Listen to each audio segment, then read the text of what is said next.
मैथिली समझ सिनेही अनुरागी श्रोता का राजीवक नमस्कार। श्रोतागण साहित्यिक यात्रा का नव करी लगा आइ पुनः हम अपना यूट्यूब चैनल मैथिली सिनेही के माध्यम से अहाँ सबके समक्ष उपस्थित भेलहुँ हाँ। आजुक जे कथा यात्रा है एहि कथा यात्रा के सूत्रधार है श्री अर्धनारीश्वर जी। श्री अर्धनारीश्वर जी का जनतब देने छी जे एकटा ऑटोबायोग्राफी हिनकर अखन रिसेंट में निकलनि हाँ, खंड प्रखंड जिंदगी। तो खंड प्रखंड जिंदगी हिनकर ऑटोबायोग्राफी छनि आ हिनकर ऑटोबायोग्राफी जे हम पढ़लहुँ हँ से सामान्य जतेक गोटा जतेक महापुरुष लिखने छथि ऑटोबायोग्राफी ओहिसँ किछु अलग हटिकऽ हिनकर ऑटोबायोग्राफी छनि। हिनकर अपन आत्मकथा तऽ छनि, संगहि ओहि कालमे ओहि समयमे भारतक की स्थिति छलै, बिहारक की स्थिति छलै, मिथिलाक की स्थिति छलै, सबटा वर्णन केने छथिन एहि खंड प्रखंड जिंदगीमे। तऽ तेँ लऽ कऽ हम ई कहब जे केओ विद्यार्थीगण मैथिली भाषा लऽ कऽ सिविलके तैयारी करै छी हुनका लेल हिनकर जे ई रचना अछि खंड प्रखंड जिंदगी बहुत उपयोगी सिद्ध हैत। किएक तऽ बहुत बात एहन बात सब अहाँ सबके एहि खंड प्रखंड जिंदगीमे हम अखन राखि रहल छी, पढ़ै छी, देखै छी जे इतिहासके किताबमे हमरा सबके नहि भेटैए। तऽ काफ़ी अन्वेषणके बाद अर्धनारीश्वर जी एहि खंड प्रखंड जिंदगीके लिखलखिन हँ। एहि लिखैमे हिनका जे छै से बहुत मेहनत पड़ल हेतनि, बहुत अन्वेषण केलखिन हँ, तकर बाद ई किताब लिखलखिन। तऽ बेस लेल जाउ आजुक ई हिनकर नव एपिसोड जे राखि रहल छी, एतऽ तक जे रखने रहौँ ततऽसँ आगू जे छै जतऽ तक रखने रहौँ ताहिसँ आगू जे राखि रहल छी, एकर शीर्षक छियै जतै घर ओतै स्कूल। ई जमाना छलै, ओहि टाइममे स्कूल तिस्कूल कहाँ छलै गाँवमे, जाहि टाइममे अर्धनारीश्वर जी सब बच्चा रहथिन ओहि टाइमक ई बात छै जतै घर ओतै स्कूल। जतै घर ओतै स्कूल किएक, अपना ओतऽ तऽ कहबी छै जे जतै घर ततै धर। शिक्षक जिनका ओतऽ रहै छलाह ओतै हुनकर घर भऽ जाइत छल आ हुनके दलान भऽ जाइत छल हमरा लोकनिके स्कूल।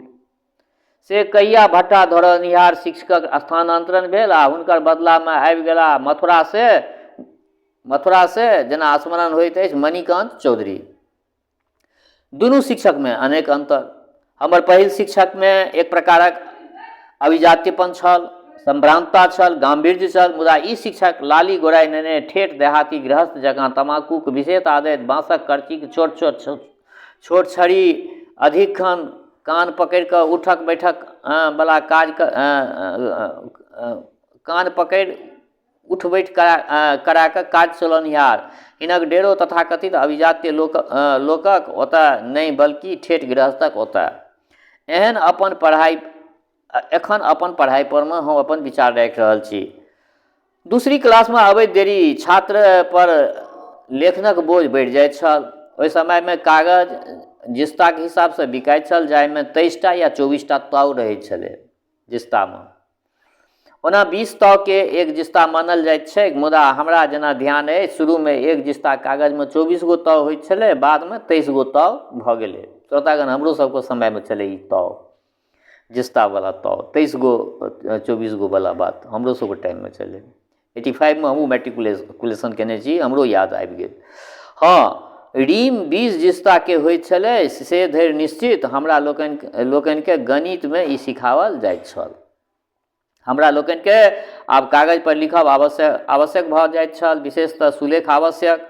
ओहि समयमे सुलेखा स्याही खूब चलै छलै, स्याहीके नाम छलै सुलेखा, खूब चलती छलै। ओ दुआतमे अबैत छल संगति, ओकर टिकिया आबैत छल जकरा दुआतमे गरम पानिमे टिकिया घोरि कऽ बनायल जाइत छलै रोसनाइ। एकर सांद्रताके लेल उचित मात्रामे टिकिया मिलबऽ पड़ैत छलै ओहि गरम पानिमे। दुअतिया बनावल इंकमे करचीके कलमसँ लिखल जाइत छल। कलम बनेबाक लेल पाकल जुआयल करची चुनल जाइत छलै। जेहन तेज चक्कू तेहन सुलभ होइत छल करचीके कलम बनायब। संगहि करचीके कलम बनायब एकटा कुशलता छल, सब गोटा नहि बना सकैत छल।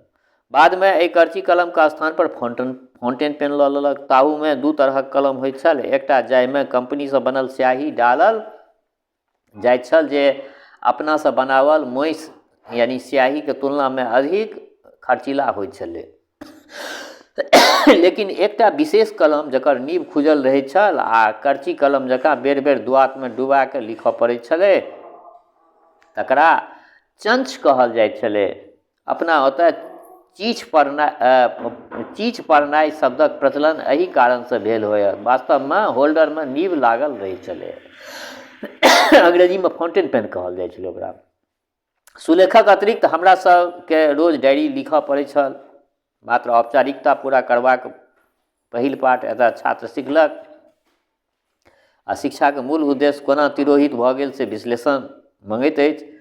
डायरीके उद्देश्य होइत अछि प्रतिदिन घटऽवला तीत मीठ घटनाके वर्णन। मुदा हमसभ एके तरहे 5 बजे उठलहुँ, शौचादी क्रियासँ निवृत्त भऽ कऽ जलखै केनाइ आ पढ़ैके लेल बैसि गेनाइ रोजक वर्णन छल। कईक खन एक महीनाके डायरी एके दिन लिखल जाइत छल, सिर्फ तारीख बदलैत छलै। मुदा ई डायरी अंत तक राखऽ पड़ैत छल आ वार्षिक परीक्षाके समय देखल जाइत छलै। बढ़िआँ पढ़ाइ छलै श्रोतागण हुनका सबके टाइममे। डायरी लिखबाबै छलै बच्चा सबसँ। राइटिंग स्किल ओहीमे डेवलप भऽ जाइ छलै। हमरा सबके टोकरी जकरा तकली कहै छियै काटऽ पड़ै छलै परीक्षामे। ई हमरो सबके समयमे भेल अछि। एकटा परीक्षा होइ छलै, एहिके लेल तूरके पीर मायसँ बनबै छलहुँ। लोहाके डाँटमे पित्तरके चक्रीवाला टोकरी सर्वोत्तम मानल जाइत छल। एहि प्रकार काठक टोकरी जे माय बहिन चलबैत छली ताहिसँ ई फराक होइत छलै ई टोकरी। दोसर अंतर छल चरखासँ सूत उतरि लच्छा बनाए राखऽके लेल लटकाके प्रयोग कयल जाइत छल। मुदा हमरा लोकनिक काठक बनल अटेरन पर सूत लपेटैत छलहुँ। एहि प्रकारे 60क दशक धरि गांधीक सूत्रयज्ञक महत्व शिक्षामे रहल। संजोगसँ पढ़बामे हम तेज छलहुँ। शिक्षक जे किछु पढ़बैत छलाह ओ हमरा स्मरण रहैत छल। हमर दिमाग गणितीय मैथमेटिकल छल आ सबसँ नीक नंबर हमरा गणितेमे अबैत छल। फलतः दोसरके तुलनामे गणितमे हम विशेष आगू रहैत छलहुँ। परिणाम होइत छल जे प्रथम वर्गसँ मैट्रिक धरि जकरा प्रवेशिका सेकेंडरी कहल जाइत छलै, हम प्रथम आबैत रहलहुँ। एकर परिणाम भेल जे दिसंबरमे हरेक स्कूलसँ फर्स्ट आ सेकेंड विद्यार्थी प्रखंड शिक्षा पदाधिकारीके सोझाँ अपन कुशलताके प्रदर्शन करैत छल। तेसर क्लास पास कयला पर स्कूल बदलय पड़ैत छलै। आब एकर अगिला एपिसोड छै सिक्किमी आ भित घरमे शिक्षा। कोनो गामक दुर्भाग्य रहैत छै जे झूठ सानके लेल खर्च कऽ सकैए, मुदा विद्यालय, अस्पताल, रास्ता आदिके लेल खर्चा नहि कऽ सकैए। श्रोतागण, हमरो गाँव लगभग ओहने अछि। आ इहो छथि वही मतलब बाथेके छथि। हिनकर छनि मधेपुर बात, हमर छै घनश्यामपुर बात। तऽ गाँव सबटा लगभग एके रङ्ग छै। सएह कहि रहल छथिन कोनो गामक दुर्भाग्य रहैत छै जे ओ झूठ सानके लेल खर्च कऽ सकैछ, मुदा विद्यालय, अस्पताल, रास्ता आदिके लेल खर्च नहि कऽ सकैए। हमरा गाममे तेसरा क्लास धरिक शिक्षाके जे व्यवस्था छल से एखनो धरि मिडिल इसकुलमे बदलल अछि। हरेक पंचायतमे प्रवेशिका धरि विद्यालय हेबाक व्यवस्था अछि, तो अनेक कारणसँ उच्च विद्यालय नहि अछि। ओहि समयमे चौथा क्लासमे पुबारि गाममे प्रवेश लेबऽ पड़ैत छल, लेकिन एतऽसँ शिक्षा ग्रहण करबामे सेहो रास्ता बाधा बनैत छलै। मुदा से सब आब हमरा जीवनक अविस्मरणीय अध्याय अछि। कोशी बांध निर्माण तटियाके पूर्वसँ होयब ओहि गाँवमे बाढ़िक ओहि प्रकोपसँ बचाए लेलक जे हमरा गाँवमे झेलऽ पड़ल। पुबारि बान्हक जमीन ओहू गामक बाढ़िक भेंट चढ़ल, मुदा गाम ताहिसँ मुक्त भऽ गेल। हमरा गामक तुलनामे तटिया ओहि समयमे समृद्ध गाँव छल।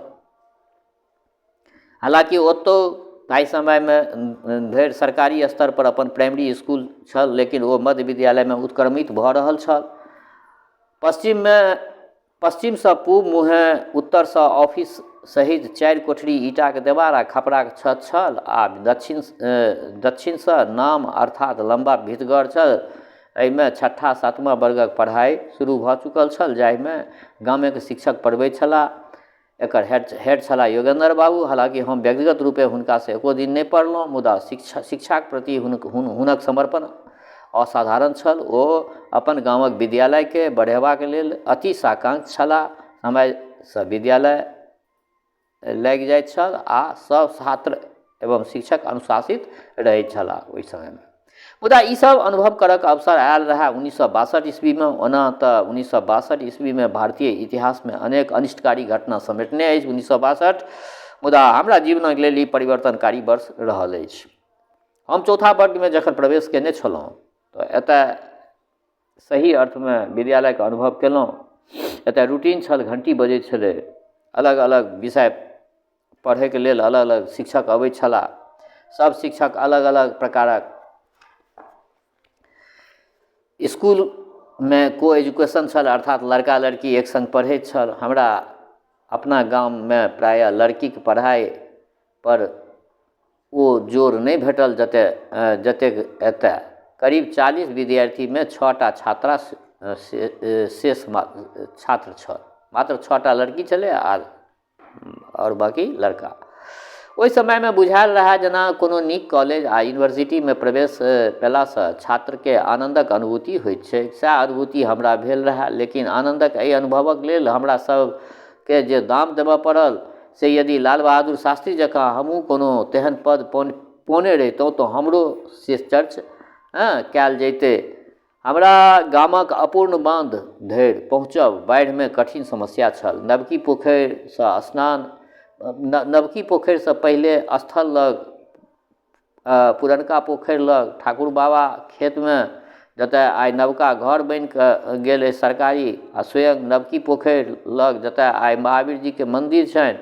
एहिमें कईएक खन एहन जे हम सब एकटा बिष्ठी यानी कॉपी रखैत छलहुँ आ से पहिर सबटा कपड़ा आ बस्ता किताब कॉपी हाथ में उठा के सबटा खोरा पार करैत छलहुँ हेल कऽ। जतय अथाह पानि रहै छलै ओतय बस्तावला हाथ के ऊपर उठा के एक हाथे हेलैत छलहुँ। गुणक रहैत छल जे एहन अथाह पानि किछुए दूर रहैत छल। मुदा जखन बाढ़ि एहन रहैत छल जे सब तरि अथाहे पानि हो, तखन नावसँ नवकी पोखरि तक जाइत काल पहुँचायब आ आबैत काल लऽ आनब के पार लगायल जाइत छल। जकरा अपन नाव छल आ गाम पर अभिभावक छल तकर तऽ स्कूल कामय नहि होइत छलै, मुदा हमरा लेल ई विकट समस्या भऽ गेल छल। हमर पिताजी गाम में नहीं रहैत छलाह, गाम में अभिभावक के रूप में छली हमर माय, तेँ हम अपना पार में स्कूल नागा करैत छलहुँ। कोनो ने कोनो नावसँ हमसब सब साथी छात्र के नवकी पोखरि तक पहुँचबैत छलहुँ। ओतयसँ पैरे तडिहा स्कूल पहुँचब 12 मास सुलभ छलै। ओहि समय में गाम में एक तरहक सहयोग अधिक छल जे तेँ अपन नाव नहियो रहलासँ दोसरा के नाव मंगला पर भेट जाइत छलै। मुदा कखन धान तरक पोखरि में नाव लागल रहैत छल आ दोसर आंगनसँ लगा लऽ कऽ चल जाइत छलहुँ तऽ बहुत अपमानित होमय पड़ैत छल। एहि नव विद्यालय में 4 साल कोना पढ़लहुँ से एक स्वतंत्र अध्याय अछि, मुदा ताहिसँ पूर्व 1962 ईस्वी में बहुत नाच यानी उत्पात भेल, ताहि पर एक अध्याय आवश्यक अछि। आब 1962 में की सब भेलै, ओ 1962 प्रलय वाला साल छलै, ई दोसर अध्याय में राखब, अगिला एपिसोड में राखब। आइ एतबा तक रखलहुँ हँ। आग्रह यऽ जे संपूर्ण रचना पलखति में सुनब आ अपना मित्र मंडली में शेयर सेहो करब। जँ केओ गोटा नव छियै तऽ चैनल के सब्सक्राइब कऽ लिअ। दोसर बात, हमर श्रोता चाहे गाँव में रहै छी वा प्रदेश में, देश में रहै छी वा विदेश में, जतऽ कतौ रहै छी स्वस्थ रहू, निरोग रहू, अपना आचरण के पवित्र बनेने राखू। माता जनक नंदिनी जगदम्बा माँ वैदेही की कृपा सदिखन अहाँ सब पर बरसैत रहा। शुभकामनाक संग जय मिथिला, जय मैथिली।